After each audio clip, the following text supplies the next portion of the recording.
From the heart of Oceania in Papua New Guinea, Pope Francis loudly cried out for peace for the nations and for all creation, and expressed his firm no to armaments and exploitation of the earth. From the land blessed by the Creator, I would like to ask, together with you, through the intercession of Mary Most Holy, for the gift of peace for all peoples.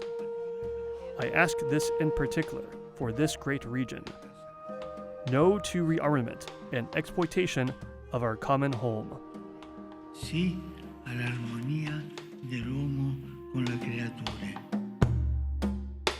This beautiful land full of amazing beaches, crystalline ocean waters, and natural resources is facing huge economic and social problems.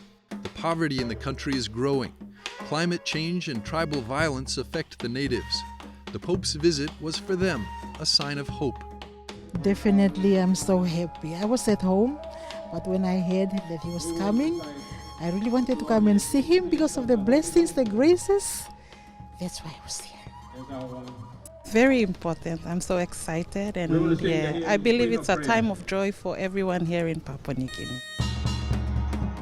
Pope Francis came here to give strength to the people of Papua and to express his support and solidarity to hundreds of missionaries who tirelessly work among the population.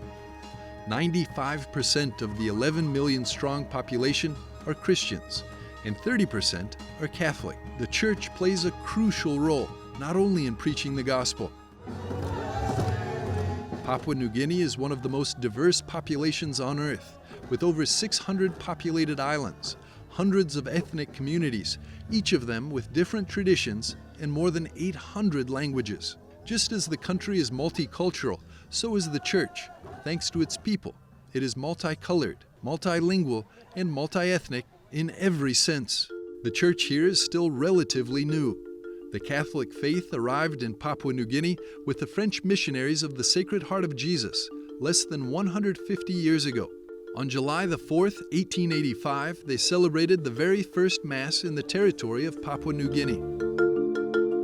Reaching people living in remote and dispersed areas, as well as the differences of cultures and practices such as cannibalism, were just of the few huge challenges the first missionaries faced. And there are still others the missionaries have to cope with until now. The greatest challenge probably about being, say, a bush priest, especially for someone that's chosen the kind of religious, that's been called to the kind of religious life I have been, which is very fraternal, community-oriented, is sort of just the isolation from people you know, but then you grow to know and love the people here, right? And that becomes your, the talk pigeon term is the one talk. That becomes my one talk, right? The people that I sort of commune with, so. Thanks to the missionaries, these people are fascinated with their faith, and they pass it from one generation to another.